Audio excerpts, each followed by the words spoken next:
2026 പെസഹ വ്യാഴാഴ്ചയിലെ തിരുക്കർമ്മങ്ങൾ നമ്മുടെ സഭയുടെ ആസ്ഥാനമായ മൗണ്ട് സെൻറ്റ് തോമസിലെ നമ്മുടെ പള്ളിയിൽ വെച്ച് നിർവഹിക്കുമ്പോൾ ഞാൻ ഈ തിരുക്കർമ്മത്തിൽ ലോകത്തെ മുഴുവനും, പ്രത്യേകിച്ച് നമ്മുടെ സഭയുമായി ബന്ധപ്പെട്ട എല്ലാ രൂപതകളെയും വൈദികരെയും സന്യസ്തരെയും സഭയുടെ എല്ലാ മക്കളെയും സഭ നടത്തുന്ന എല്ലാ ശുശ്രൂഷകളും സ്ഥാപനങ്ങളെല്ലാം ദൈവത്തിൻ്റെ കൈകളിൽ കഴുകി വൃത്തിയാക്കപ്പെട്ട നിർമ്മലമാക്കപ്പെട്ട ശുശ്രൂഷകളായിട്ട് തീരാനായിട്ട് പ്രാർത്ഥിക്കുന്നു. ഇന്നത്തെ ദിവസം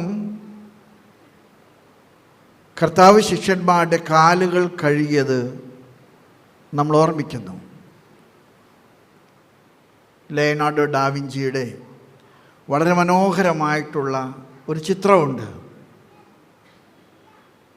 അദ്ദേഹം തൻ്റെ വിശ്വാസം ഹൃദയത്തിൽ ധ്യാനിച്ചതിൻ്റെ ഫലമായിട്ട് കളറുകളിൽ അദ്ദേഹം വരച്ചൊരു ചിത്രമാണ്.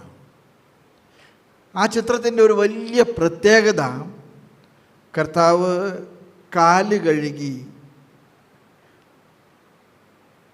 വെള്ളത്തിൻ്റെ താലത്തിൻ്റെ മുകളിൽ ശിഷ്യന്മാരുടെ പാദങ്ങൾ ഉയർത്തി തൻ്റെ അധരത്തോട് ചേർത്ത് ചുംബിക്കുമ്പോൾ ഡാവിഞ്ചി വളരെ മനോഹരമായിട്ട് വരച്ചു വെച്ചു.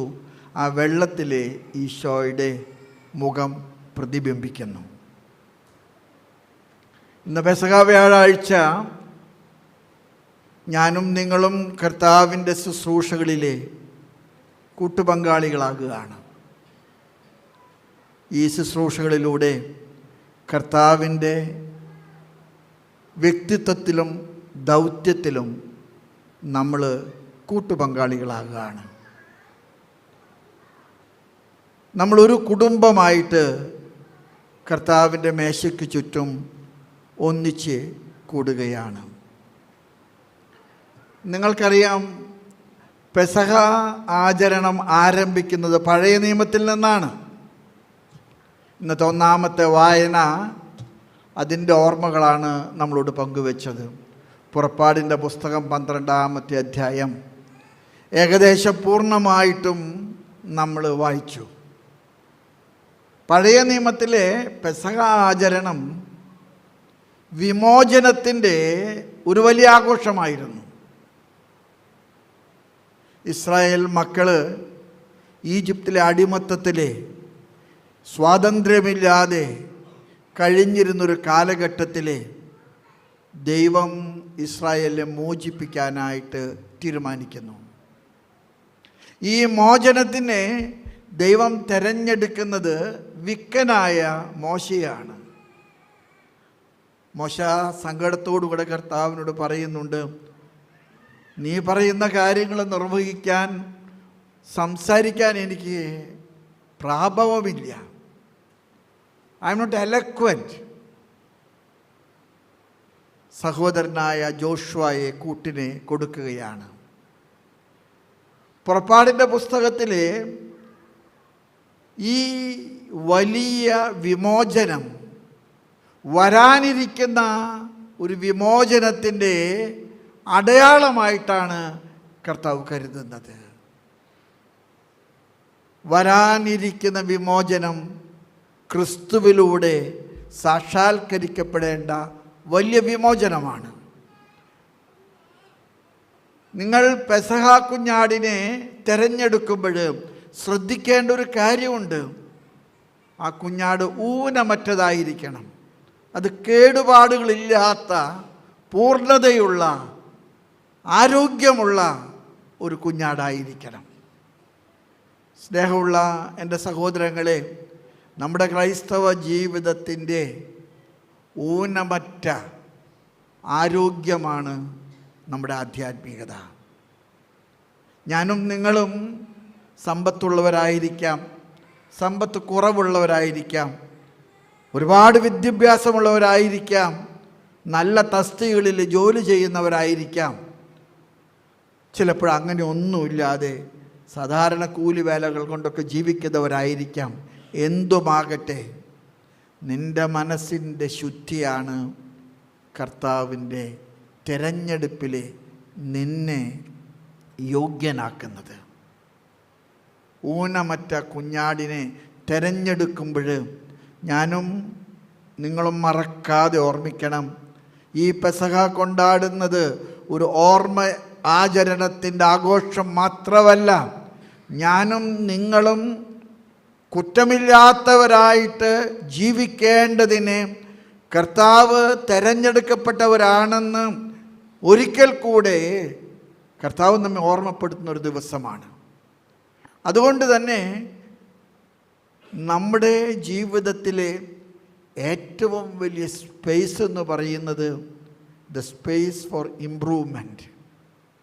നമ്മെ തന്നെ പുതുക്കാൻ, നമ്മെ തന്നെ നവീകരിക്കാൻ, നമ്മെ തന്നെ പൂർണ്ണതയിലേക്ക് എത്തിക്കാൻ നമുക്ക് സാധിക്കും. ഇന്ന് നമ്മുടെയൊക്കെ ജീവിതങ്ങളിൽ ഞാനും നിങ്ങളൊക്കെ ചെയ്യുന്നത് മറ്റുള്ളവരെ നന്നാക്കാനായിട്ട് നമ്മൾ ഒരുപാട് പരിശ്രമിക്കുന്നുണ്ട്. പക്ഷെ നമ്മളെ തന്നെ വിശുദ്ധീകരിക്കാൻ നമുക്ക് കഴിയുന്നില്ല.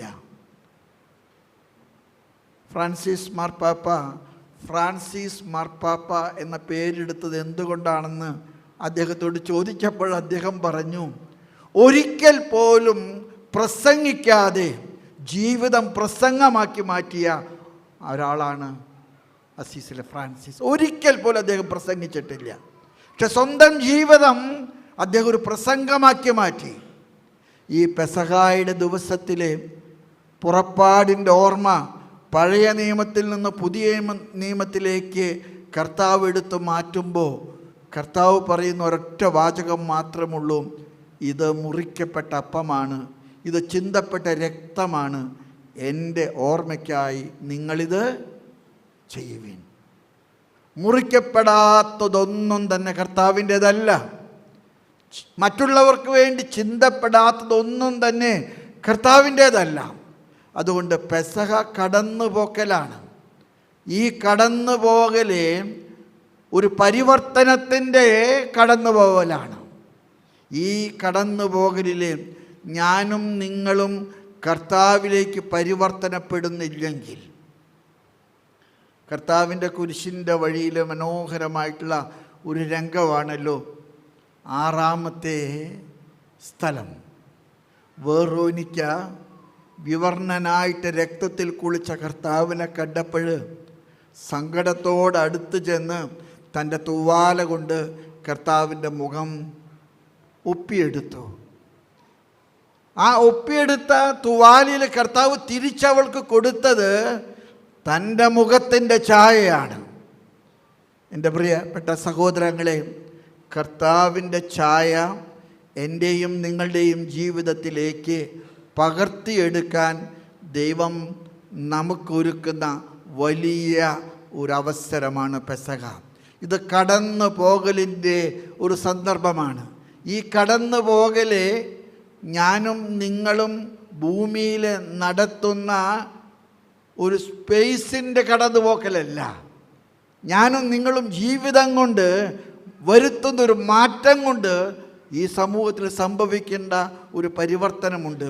ആ പരിവർത്തനത്തിലേക്ക് നമുക്ക് മുന്നോട്ട് പോകാൻ ഈ 1-ാമത്തെ വായന നമ്മൾ ഓർമ്മപ്പെടുത്തുന്നു. 2-ാമത്തെ വായന എസെക്കിയേൽ പ്രവാചകൻ്റെ പുസ്തകത്തിൽ നിന്നാണ് നമ്മൾ എടുത്തത്.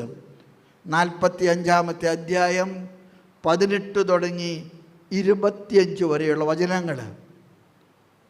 പഴയ നിയമത്തിലെ പുളിപ്പില്ലാത്ത അപ്പം ഭക്ഷിക്കണമെന്നും കാളക്കുട്ടിയെ തിരഞ്ഞെടുക്കുന്നതിൽ കാണിക്കേണ്ട വൈദഗ്ധ്യവും വിശുദ്ധിയും അതിൻ്റെ രക്തം കട്ടിളപ്പടികളിൽ പൂശേണ്ടതിൻ്റെ നിബന്ധനകളുമൊക്കെയാണ് ഈ വായനയിൽ എസെക്കിയേൽ ഓർമ്മപ്പെടുത്തുന്നത്. പഴയ നിയമത്തിലെ ആചാരങ്ങൾ അർത്ഥം നഷ്ടപ്പെടാതെ പഴയ നിയമ ജനത ജീവിക്കാൻ എസെക്കിയേൽ നടത്തുന്ന ഒരു പരിശ്രമത്തിൻ്റെ ഓർമ്മപ്പെടുത്തലാണ് എസെക്കിയേലിൻ്റെ പുസ്തകത്തിലെ വായന.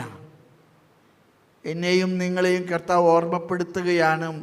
ഈ ഒരു കൊല്ലം നമ്മൾ പെസഹ കഴിഞ്ഞ് ഈസ്റ്ററിലേക്ക് പോകുകയാണ്. എന്തു മാറ്റങ്ങൾ നമുക്ക് വന്നുവെന്ന് നമ്മൾ വിലയിരുത്തേണ്ടിയിരിക്കുന്നു. നമ്മുടെ ജീവിതത്തിൻ്റെ മാറ്റങ്ങൾ എവിടെയാണോ നഷ്ടപ്പെട്ടിരിക്കുന്നത്, എവിടെയാണോ വിട്ടുപോയിരിക്കുന്നത്, എവിടെയാണോ ഞാനും നിങ്ങളും ഇനിയും പരിവർത്തനപ്പെടേണ്ടത്, അവിടെയെല്ലാം ഞാനും നിങ്ങളും നടത്തേണ്ട പരിശ്രമങ്ങൾ അത് ഈ പെസഹായുടെ ഓർമ്മയാചരണത്തിൻ്റെ ഭാഗമാണ്. നിങ്ങൾ മാംസം ഭക്ഷിക്കുമ്പോൾ നിങ്ങൾ ഓർമ്മിക്കണം, കർത്താവിനെ പ്രതിഷ്ഠിക്കപ്പെട്ടവരാണ് നിങ്ങൾ എന്ന് നിങ്ങളെ ഓർമ്മപ്പെടുത്തുന്നതിന് വേണ്ടിയാണ് പെസഹ കുഞ്ഞാടിൻ്റെ മാംസം നിങ്ങൾ ഭക്ഷിക്കുന്നത്. ഇതൊരു ആഘോഷം എന്നതിനേക്കാൾ കൂടുതൽ നിങ്ങൾ കർത്താവിൻ്റെ മാംസരക്തങ്ങളിലെ പങ്കുകാരാണെന്ന് നമ്മെ ഓർമ്മപ്പെടുത്തുകയാണ്.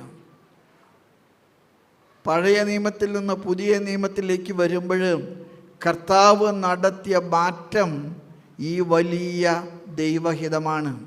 അവൻ അപ്പമെടുത്ത് ആശീർവദിച്ച് മുറിച്ച് അവർക്ക് കൊടുത്തുകൊണ്ട് അന്ന് വരെ ആരും അവരോട് പറയാത്തൊരു കാര്യം കർത്താവ് പറഞ്ഞു, ഇത് നിങ്ങൾ വാങ്ങി ഭക്ഷിക്കുവിൻ, ഇത് എൻ്റെ ശരീരമാണ്. ഇത് നിങ്ങൾ വാങ്ങി കുടിക്കുവിൻ, ഇത് എൻ്റെ രക്തമാണ്. സ്നേഹമുള്ള എൻ്റെ പ്രിയപ്പെട്ടവരെ, കർത്താവ് നടത്തിയ ഈ വലിയ മാറ്റം, അതാണ് ക്രൈസ്തവ ജീവിതത്തിൻ്റെ വിപ്ലവം. നമ്മുടെ ക്രൈസ്തവ ദൈവവിളിയുടെ വിപ്ലവം എന്ന് പറയുന്നത് അതാണ്. ഞാനും നിങ്ങളും മറ്റുള്ളവരെ തട്ടിപ്പൊറിക്കുന്നവരും മറ്റുള്ളവരിൽ നിന്ന് കട്ടെടുക്കുന്നവരും അല്ല. മറ്റുള്ളവർക്ക് കൊടുത്ത തീർത്ത ശേഷം കരങ്ങളൊഴിഞ്ഞ് സന്തോഷം പ്രകടിപ്പിക്കുന്നവരായിരിക്കണം. മദർ തെരേസയെക്കുറിച്ച് ഞാൻ ഒന്നും പറയാതെ നിങ്ങൾക്കറിയാം. മൽക്കം മാക്ബ്രിഡ്ജ് മദർ തെരേസയെ ഇൻ്റർവ്യൂ ചെയ്തപ്പോൾ മദർ തെരേസയോട് ചോദിച്ചു, നിങ്ങൾ ഇങ്ങനെയൊക്കെ ചെയ്യുന്നു, എന്താണ് നിങ്ങളുടെ ആഗ്രഹം? മദർ തെരേസ പറഞ്ഞൊരു മറുപടിയുണ്ട്, എൻ്റെ ഒറ്റ ആഗ്രഹം മാത്രമേ ഉള്ളൂ, ഇവിടെ നിന്ന് എനിക്കൊന്നും വേണ്ട, ഇവിടെ നിന്ന് എനിക്കൊന്നും വേണ്ട. ആർക്കും വേണ്ടാത്തവരെ വഴിവക്കിൽ ചാലിൽ നിന്നും ഓരോരോ സ്ലംസിൽ നിന്നൊക്കെ ഞാൻ കോരിയെടുത്തു. എനിക്ക് ആരുടെ അംഗീകാരം വേണ്ട, എനിക്കൊന്നും വേണ്ട. എനിക്ക് വേണ്ടത് കർത്താവിനെ ഞാൻ കൊടുത്തു എന്നതിലുള്ള സന്തോഷവും കർത്താവ് എന്നെ കണ്ടുവെന്നും എന്നെ കർത്താവിനോട് ചേർത്ത് പിടിക്കുമെന്നുള്ള ഇഷ്ടവുമാണ്. നമ്മുടെയൊക്കെ കുടുംബജീവിതങ്ങളിൽ ഞാൻ നിങ്ങളോടൊക്കെ പറയാൻ ആഗ്രഹിക്കും, നിങ്ങൾ കൊടുത്തതിൻ്റെ കണക്ക് പലപ്പോഴും പറയാറുണ്ട്. ശരിയാണ്, നമുക്ക് അവകാശമുണ്ട്. പക്ഷെ കൊടുത്തതിൻ്റെ കണക്ക് നിങ്ങൾക്ക് സമ്മാനമായിട്ട് നൽകുന്നത് നിങ്ങളുടെ പേര് വിളിക്കുന്ന കർത്താവാണ്. ഒരുപക്ഷെ നിങ്ങൾക്ക് ആരുടെ കയ്യിൽ നിന്നും തിരിച്ചു കിട്ടുമെന്ന് നിങ്ങൾ പ്രതീക്ഷിക്കേണ്ട. പക്ഷെ നിങ്ങൾ മനസ്സിലാക്കുക, നിങ്ങൾ ആരുമറിയാതെ ആർക്കൊക്കെ വേണ്ടി എന്തൊക്കെ ചെയ്തിട്ടുണ്ടോ അതിൻ്റെയൊക്കെ പ്രതിഫലം കർത്താവ് നമ്മെ ഏൽപ്പിക്കാതിരിക്കില്ല. ഇന്നത്തെ ലേഖനം നമ്മൾ വായിച്ചത് കൊറിന്തോസുകാർക്ക് എഴുതിയ 1-ാമത്തെ ലേഖനം 5-ാമത്തെ അധ്യായം 6 തുടങ്ങി 8 വരെയും 11 തുടങ്ങി 30 വരെയുമാണ്. ഈ ലേഖനത്തിൽ പറയുന്ന ഒരു മനോഹരമായ ചിന്ത, ഈ പെസഹായിലെ നാളത്തെ ദുഃഖവെള്ളിക്ക് നമ്മുടെ മനസ്സിനെ പരിശോധിക്കാൻ അപ്പസ്തോലൻ നൽകുന്ന ചിന്തയാണെന്നാണ് എനിക്ക് പറയാനുള്ളത്. നിങ്ങൾ ആത്മപ്രശംസ ചെയ്യരുത്. ഈ ലോകത്തിലെ എല്ലാ പാപങ്ങളും ആരംഭിക്കുന്നത് അഹങ്കാരത്തിൽ നിന്നാണ്. അത് പ്രസവിക്കുന്ന കുഞ്ഞാണ് അസൂയ. അഹങ്കാരവും അസൂയയുമാണ് ദൈവരാജ്യത്തിലേക്കുള്ള ഏറ്റവും വലിയ തടസ്സം. അതുകൊണ്ടാണ് അപ്പസ്തോലനായ പൗലോസ് തൻ്റെ ലേഖനത്തിൽ പറയുന്നത്, ആത്മപ്രശംസ ഒട്ടും നല്ലതല്ല. അല്പം പുളിമാവ് മാവിനെ മുഴുവൻ പുളിപ്പിക്കുന്നത് പോലെ വിശുദ്ധിയുടെ വിനയത്തിൻ്റെ മാതൃക നമ്മുടെ ജീവിതങ്ങളെ പുളിപ്പിക്കാൻ കാരണമാകട്ടെ. നമ്മുടെ ക്രൈസ്തവ ജീവിതത്തിൽ ചിലപ്പോഴൊക്കെ ഞാൻ മനസ്സുകൊണ്ട് ചിന്തിക്കാറുണ്ട്, നമ്മുടെ സമൂഹവും നമ്മുടെ സഭയുമൊക്കെ സമൂഹത്തിൽ ചെയ്യുന്ന കാര്യങ്ങൾക്ക് അർഹിക്കുന്ന അംഗീകാരം കിട്ടാതെ പോകുന്ന സന്ദർഭങ്ങളൊക്കെ വരുമ്പോഴും എൻ്റെ മനസ്സിലെപ്പോഴും എനിക്ക് തോന്നിയിട്ടുണ്ട്, അവർ നമുക്ക് അംഗീകാരം തന്നാൽ പിന്നെ നമുക്ക് സ്വർഗത്തിൽ ഒരു അവകാശവും ഇല്ലെന്ന് നിങ്ങൾ മനസ്സിലാക്കണം. നമ്മുടെ വിൻസെൻ്റ് പോൾ സംഘടന എന്തുമാത്രം അനുഗ്രഹങ്ങളാണ് ചെയ്യുന്നത്. നമ്മുടെ സാമൂഹികമായിട്ടുള്ള ഇടപെടലുകളിലൂടെ നമ്മൾ ചെയ്തു കൂട്ടുന്ന ശുശ്രൂഷകളുടെ വലുപ്പം, അതിൻ്റെ അഹങ്കാരം ഓർത്ത് മനസ്സ് സന്തോഷിക്കാനല്ല, പക്ഷെ നമ്മൾ ചെയ്യുന്നത് ഇടത് കൈ കൊണ്ട് വലത് കൈ കൊണ്ട് ചെയ്യുന്നത് ഇടത് കൈ അറിയരുതെന്ന് നമ്മൾ വിശ്വസിക്കുന്നത് കൊണ്ടാണ്. ഞാൻ ചിലപ്പോൾ വിചാരിക്കാറുണ്ട്, നമ്മുടെ കന്യാസ്ത്രീകൾ എത്രയോ സംഘർഷങ്ങളിലൂടെയാണ് ഓരോ സ്ഥാപനങ്ങളൊക്കെ നടത്തുന്നത്. നമ്മുടെ ആസ്പത്രികളാണെങ്കിലും നമ്മളുടെ പള്ളിക്കൂടങ്ങളാണെങ്കിലും ഇതൊക്കെ നടത്തുമ്പോഴും നമുക്കെന്ത് കിട്ടി എന്നതിനെക്കുറിച്ച് നമ്മൾ ചിന്തിച്ചാൽ നമുക്ക് സ്വർഗത്തിൽ പ്രതിഫലമില്ലെന്നുള്ള തിരിച്ചറിവ് നമുക്കുണ്ടാകും. ഇവിടെ ഒന്നും നമുക്ക് കിട്ടണ്ട, നമുക്ക് കിട്ടേണ്ടത് കർത്താവിൻ്റെ രാജ്യത്തിലും കർത്താവിൻ്റെ നാട്ടിലുമാണെന്നുള്ള ചിന്ത നമുക്കുണ്ടാകട്ടെ. ലൂക്കായുടെ സുവിശേഷം 22-ാമത്തെ അധ്യായം 7 തുടങ്ങി 13 വരെയുള്ള വചനങ്ങൾ കർത്താവ് ശിഷ്യന്മാരുടെ കാലുകൾ കഴുകുന്നതാണ്. ഈ കാല് കഴുകുന്നതിൽ കർത്താവ് കാണിച്ച വലിയ ഒരു മാതൃകയുണ്ട്. കർത്താവ് തന്നെ പറയും, ഞാൻ നിങ്ങൾക്കൊരു മാതൃക നൽകുന്നു. ഈ ലോകത്തിലെ ഏറ്റവും വലിയ മാതൃക വിനീതരായിട്ട് ജീവിക്കുന്നതാണ്, വിനയത്തോടെ ജീവിക്കുന്നതാണ്. B humble. ഞാനും നിങ്ങൾ വിനീതരായിട്ട് ജീവിക്കുക. ഒരുപാട് തലക്കനം കാണിക്കാതിരിക്കുക. ഒരുപാട് കഴിവുകളുടെ വലിയ ബലപ്രയോഗം ഇല്ലാതിരിക്കുക. നമ്മൾ ചെയ്യേണ്ട കാര്യങ്ങളിലൊക്കെ തന്നെ നമ്മൾ ശ്രദ്ധാലുക്കളും വിവേകികളും കഠിനാധ്വാനികളും ആകണമെന്ന് ഉറപ്പുണ്ട്. പക്ഷേ ഞാൻ ചെയ്യുന്നത് കൊണ്ട് എല്ലാവരും എന്നെ കാണണം, എല്ലാവരും എന്നെ അംഗീകരിക്കണം, ഞാൻ എല്ലാവരുടെയും മുമ്പിലും മിടുക്കനായിട്ട് മാറണമെന്നുള്ള ഒരു ചിന്ത നമുക്കുണ്ടാകരുത്. ഇന്ന് കർത്താവ് വൈദികരെ ഓർക്കുന്ന, പ്രാർത്ഥിക്കാൻ ആവശ്യപ്പെടുന്ന ഒരു ദിവസമാണ്. നിങ്ങൾക്കറിയാം, പെസഹ വ്യാഴാഴ്ചയിലെ എല്ലാ തിരുക്കർമ്മങ്ങളും വിരൽ ചൂണ്ടുന്നത് പൗരോഹിത്യത്തിലേക്കാണ്. നമുക്ക് ധാരാളം നല്ല ദൈവവിളികൾ ഉണ്ടാകണം. ദൈവം നമ്മുടെ സഭയ്ക്ക് ധാരാളം ദൈവവിളികൾ തരുന്നുണ്ട്. ധാരാളം ദൈവവിളികൾ സന്യസ്ത ജീവിതങ്ങളിലേക്ക് നൽകുന്നുണ്ട്. ദൈവത്തിൻ്റെ മുൻപിൽ നമുക്ക് കരം കൂപ്പി പ്രാർത്ഥിക്കാം. ഒരുപക്ഷെ നമ്മുടെ സഭയുടെ ഏറ്റവും വലിയ ഗുണമേന്മ ദൈവവിളികളുടെ കാര്യത്തിൽ നമുക്കിപ്പോഴും സ്വയം പര്യാപ്തതയുണ്ട്. പക്ഷേ ഈ സ്വയം പര്യാപ്തതയിൽ അപകടത്തിൻ്റെ ലക്ഷണങ്ങളൊക്കെ ചില സൂചനകൾ നമുക്ക് കിട്ടുന്നുണ്ട്. മക്കളുടെ എണ്ണം കുറയുന്നത് കൊണ്ട് പള്ളിക്കും ദൈവത്തിനും സഭയ്ക്കും മക്കളെ വൈദിക വൃത്തിയിലൂടെയും സന്യസ്ത ജീവിതത്തിലൂടെ കൊടുക്കാൻ കഴിയാത്ത വിധത്തിൽ നമ്മുടെ സമൂഹത്തിൽ മാറ്റങ്ങൾ ഉണ്ടാകുന്നുണ്ട്. ഇവിടെയൊക്കെ എനിക്ക് നിങ്ങളോട് പറയാൻ ആഗ്രഹമുണ്ട്. ദൈവത്തിൻ്റെ ദാനമാണ് മക്കൾ. ഉദരഫലം കർത്താവിൻ്റെ അനുഗ്രഹമാണ്. മക്കളുടെ കാര്യത്തിലൊക്കെ കൂടുതൽ ശ്രദ്ധയുള്ളവരായിരിക്കാൻ നമുക്ക് കഴിയട്ടെ. വൈദികൻ അൾത്താരയിലെ അപ്പം മുറിക്കുമ്പോൾ മാതാപിതാക്കൾ മക്കൾക്ക് വേണ്ടി നടത്തുന്ന കണ്ണുനീരും കഷ്ടപ്പാടും അതാണ് അവരുടെ ബലിപീഠവും ബലിയർപ്പണവും. അതുകൊണ്ട് മക്കളെ സന്തോഷമായിട്ട് സ്വീകരിക്കാൻ നമുക്ക് കൂടുതൽ ഒരിഷ്ടം, കൂടുതലൊരു ഉത്തരവാദിത്വ ബോധം ഉണ്ടാകണമെന്ന് ഞാൻ പ്രാർത്ഥിക്കുന്നു. ഞാൻ വൈദികരുടെ എണ്ണത്തെക്കുറിച്ച് പറഞ്ഞപ്പോഴാണ് ഈ ഒരു നിലപാട് നിങ്ങളോട് സൂചിപ്പിക്കുന്നത്. നമുക്ക് സന്യാസ സമൂഹങ്ങൾ, പ്രത്യേകിച്ച് പെണ്ണുങ്ങളുടെ, സ്ത്രീകളുടെ ജീവിതത്തിലെ സന്യാസ ജീവിതത്തിലൊക്കെ ആളുകളുടെ എണ്ണക്കുറവ് നമുക്ക് അനുഭവപ്പെട്ട് തുടങ്ങുന്നുണ്ട്. വൈദികരുടെ എണ്ണത്തിലും എണ്ണക്കുറവ് ലക്ഷണങ്ങൾ കാണുന്നുണ്ട്. അത് നല്ലൊരു ലക്ഷണമല്ലെന്ന് തിരിച്ചറിയുക. കർത്താവിൻ്റെ ജോലി തുടരാൻ നമ്മുടെ കുടുംബങ്ങളിൽ നിന്ന് ദൈവവിളികൾ ഉണ്ടാകാനായിട്ട് നമുക്ക് പ്രാർത്ഥിക്കാം. നമ്മുടെ എല്ലാ വൈദികരെയും എല്ലാ സമർപ്പിതരെയും ഇന്ന് പ്രത്യേകം ഓർത്ത് പ്രാർത്ഥിക്കണം.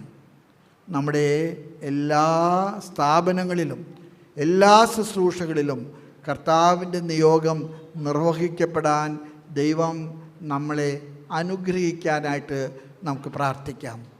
എല്ലാവർക്കും പെസഹ തിരുനാളിൻ്റെ ഒരുപാട് സന്തോഷവും ഒരുപാട് സമാധാനവും അനുഗ്രഹങ്ങളും ഞാൻ പ്രാർത്ഥിക്കുന്നു.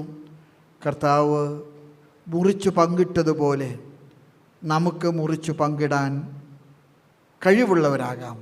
കർത്താവ് കാല് കഴുകി വിനയത്തിൻ്റെ അടയാളം പ്രകടിപ്പിച്ചതുപോലെ വിനീതരായി ജീവിച്ചുകൊണ്ട് മറ്റുള്ളവർക്ക് കരം കൊടുക്കുന്ന നല്ല സമറായക്കാരാകാൻ ദൈവം നമ്മളെ അനുഗ്രഹിക്കട്ടെ. പെസഹ തിരുനാളിൻ്റെ മംഗളങ്ങൾ സ്നേഹപൂർവ്വം എല്ലാവർക്കും ആശംസിച്ചുകൊണ്ട് പിതാവിൻ്റെയും പുത്രൻ്റെയും പരിശുദ്ധാത്മാവിൻ്റെയും നാമത്തിൽ ആമേൻ.